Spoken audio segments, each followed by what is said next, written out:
Hello, this is the first lesson on the causes of underdevelopment in Africa, and we're starting off with social factors. So we're going to divide up social factors into 7 different categories, and we will start off with health as the first part of the social factors. There's obviously political and economic factors to come.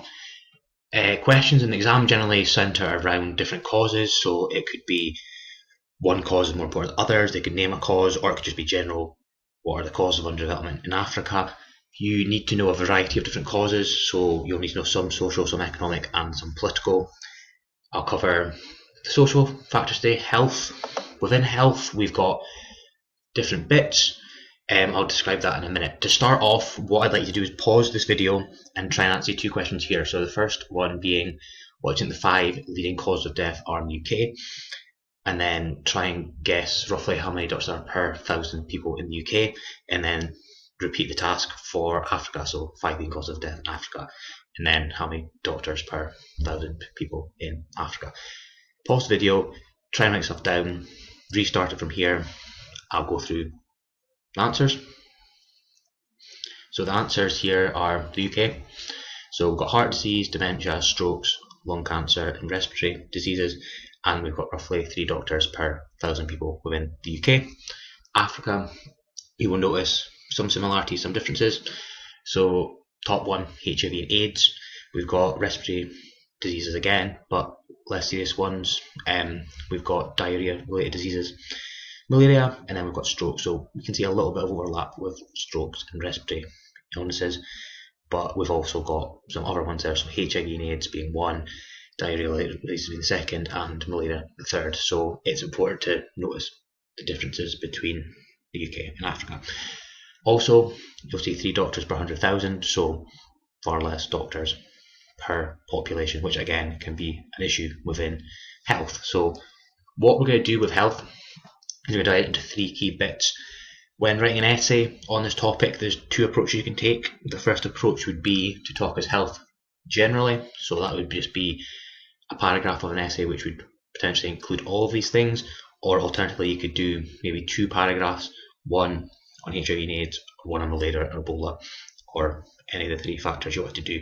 So you can do these as separate factors, so up to probably 2 paragraphs, or just one combined paragraph. How you approach it is your choice, but today we're just going to focus on the first of these that all be approached differently, HIV and AIDS.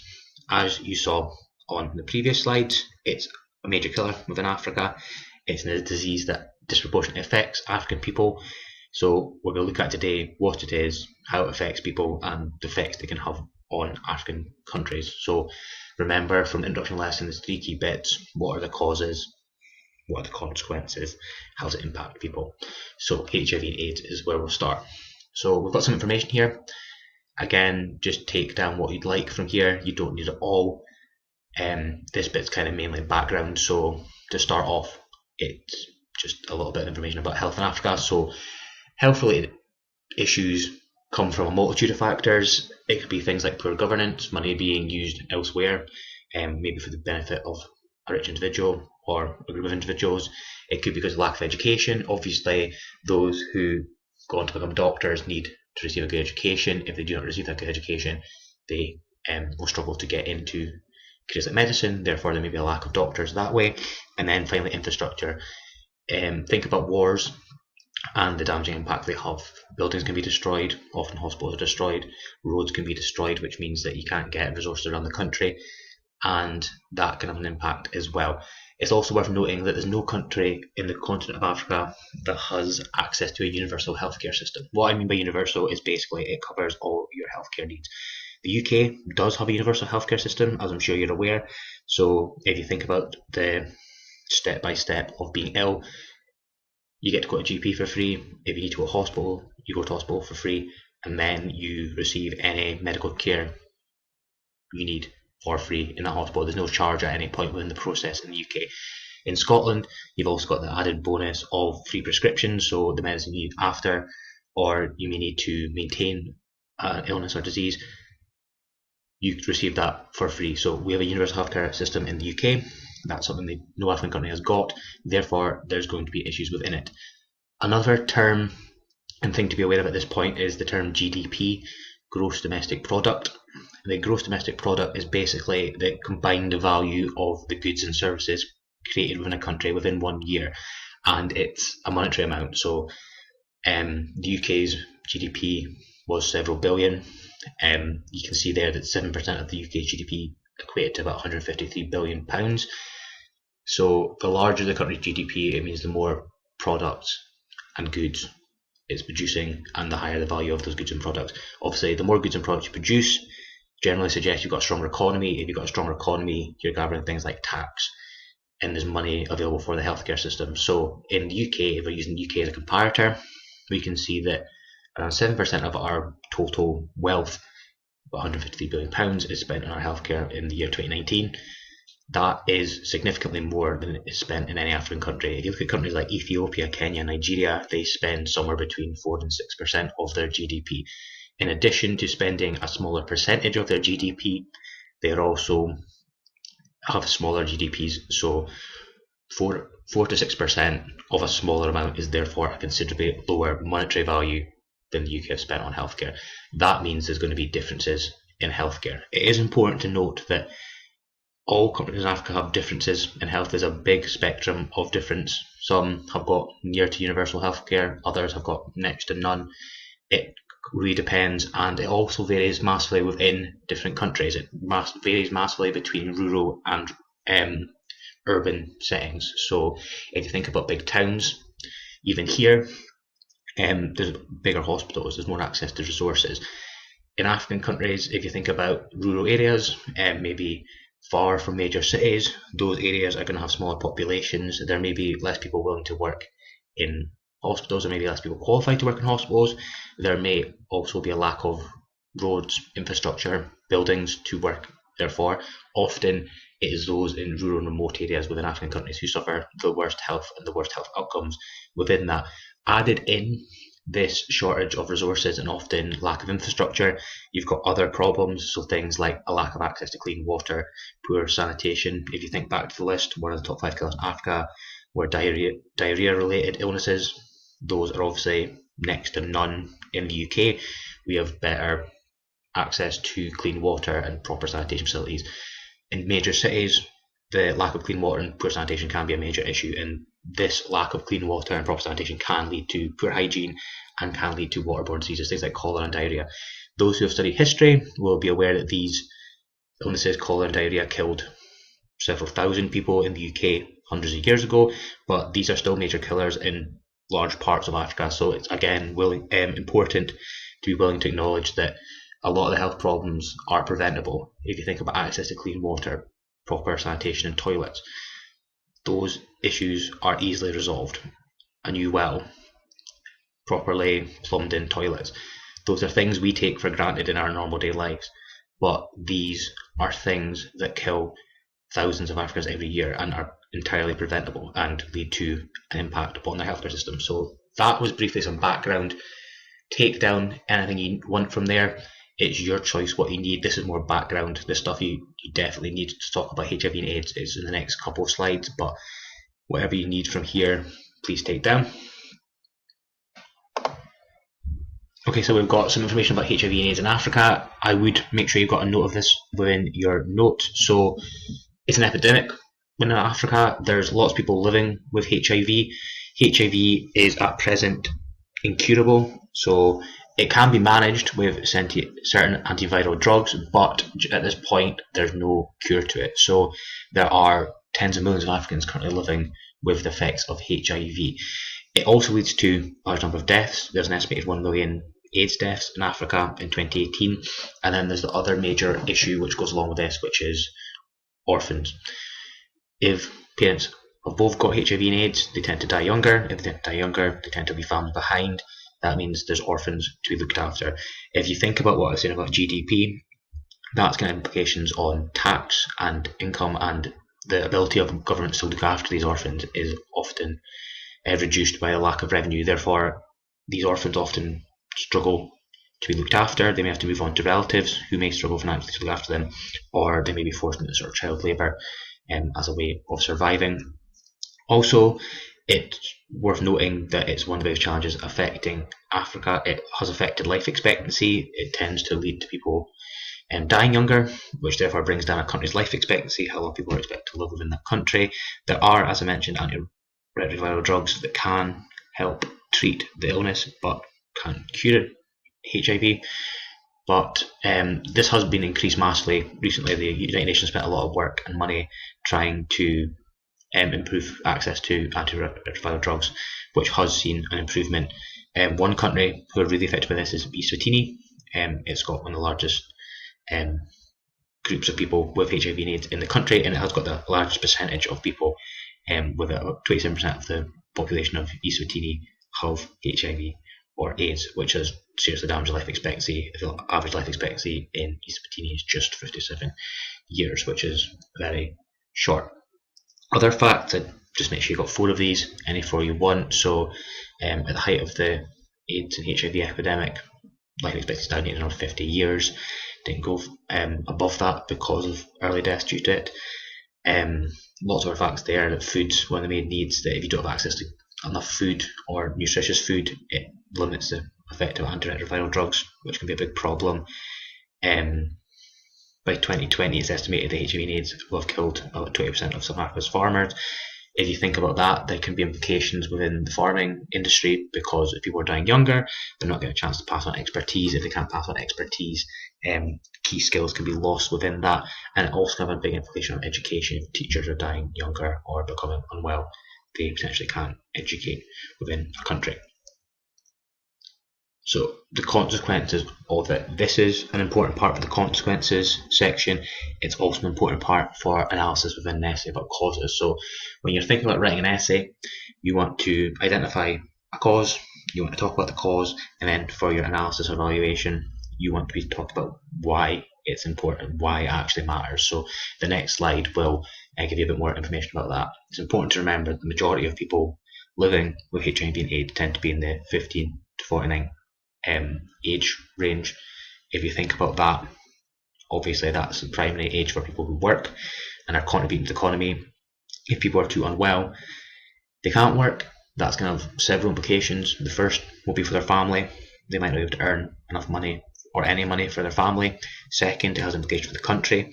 If, in say for Eswatini's case, 1 in 4 people in the country have got HIV and AIDS, if they can't contribute, that's a lot of tax missing out on. That's a lot of skills they may be losing to the economy. So that can have a knock-on effect to the country's economics as well. So there's several impacts to it. I would identify them as 3 different sections. So the first one I'd identify would be economic. So make sure you're aware of these, make sure you got to know these somewhere. So if a large proportion of people got HIV and AIDS within a country, that reduces the access to labour and skills within an economy. That means that employers, schools, factories and hospitals will have less staff and will have to find new staff from somewhere, or not able to find them. And an example might be to go with that there's often in some countries more teachers dying of HIV and AIDS than there are being trained. So if you think about an economy, it needs teachers to train the new workforce, it needs people to work in factories, it needs people to work on farms, it needs people to work in hospitals. If a large portion of a country's population are unwell with HIV and AIDS, it means that they can't contribute to the economy. If they can't contribute to the economy, it means the economy is going to be weak. If the economy is going to be weak, it's going to have implications on lots of different things. There'll be less tax, there'll be less jobs, there'll be less revenue coming into the country. Therefore, that's going to seriously impact the country. It impacts households as well. If a parent has got HIV and AIDS, it'll be a loss of an income to the family, which will lead to a financial burden on the rest of them. If it's a country that doesn't have much universal healthcare, aka you've got to potentially pay for it, the cost of antiretroviral drugs or the cost of finding medicine to treat HIV and AIDS could be expensive, and therefore could have an impact on a family who already have a reduced income because a member of the household can't work. In many cases, there may be orphans because both parents have died of HIV and AIDS. It's quite a common occurrence, as mentioned previously. And then health services, as mentioned, a lot of the countries in Africa already have limited health care, limited access to hospitals, limited access to medicine, limited access to key resources. If you've got a large population with HIV and AIDS, that means that they're going to take up large amounts of beds and occupy a lot of doctors' time. Therefore, that's going to impact other health areas. If a large part of your health services constantly focusing on one key issue, HIV or AIDS, or HIV and AIDS, that's going to have implications for other sectors within health. So they're not going to be able to spend time, money and resources on tackling other key health issues because the focus may be on that. If you think about the Scottish NHS or the British NHS just now, a lot of our focus is on coronavirus, and other operations and so on may be being delayed until the pandemic's over within the UK. It's like that in a lot of African countries, but all the time with HIV and AIDS. Large parts of hospitals, large amounts of resources, large parts of the health sector will be spent and focused upon HIV and AIDS. So again, that can impact on other areas of health. So it could increase people's chance of other infections, and it means other resources lacking in terms of access to other treatments. So that's the consequences. Impact on key areas. The main area to highlight at this point would be Southern African countries. HIV and AIDS tends to affect Sub-Saharan Africa more, so the countries below the Sahara Desert, and the southern you go, there tends to be more HIV AIDS people affected. There's some statistics there. Southern Africa basically is most represented in these figures. There's countries like Mozambique, Kenya, Zambia, Tanzania, Uganda, Zimbabwe, Malawi, Ethiopia. All these countries have a large amount of people with HIV and AIDS, and they make up a large amount of the world population of HIV and AIDS sufferers around the world. As you can see the statistics there, I'd probably note down a few of the statistics. I'd probably note down how many cases there are worldwide and how many of them are in Southern Africa, and then I'd note down a few of those countries just so you've got a note of them that are affected a lot by it. And yeah, but just a few key facts there. So just be aware that it tends to be countries in Southern Africa that you would talk about when you talk about countries affected by HIV and AIDS. One of the things they've tried to do, the United Nations, is a 90-90-90 target. So they want 90% of the world's population who suffer from HIV and AIDS to be aware of their status, so where they are within the illness, how badly it affects them. Of that 90%, they want 90% of them to start treatment for HIV, those antiretroviral drugs I've mentioned, and then they also want 90% of that group to be virally suppressed, so to have basically progress being made and the progress of the HIV and AIDS disease being limited. So that's a key target for the United Nations. This is the data up until 2018, so you can see that they're close to their 90 within each category. They're not quite there, but they're close by. It's something they've set as a target for 2020, so by the end of this year they'll hopefully have reached their targets that we're hoping to do.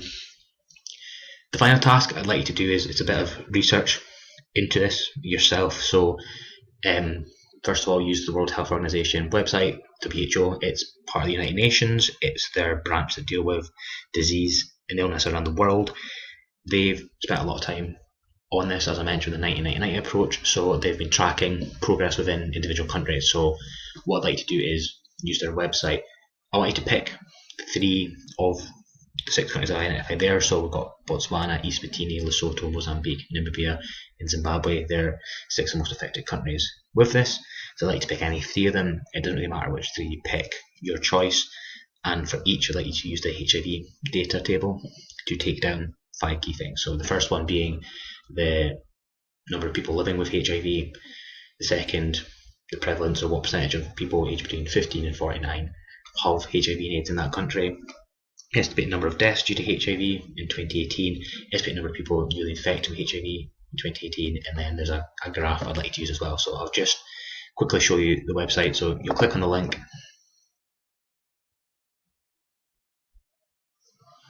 You get a drop down like this here, so you would select a country, the country you want to do. So we've got, so here I'll pick Burkina Faso as an example. Click submit.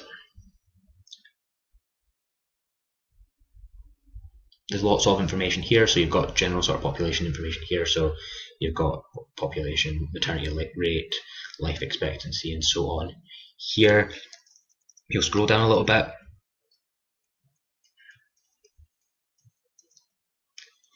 Here's the HIV data table I'd like you to use. So number of people living with it.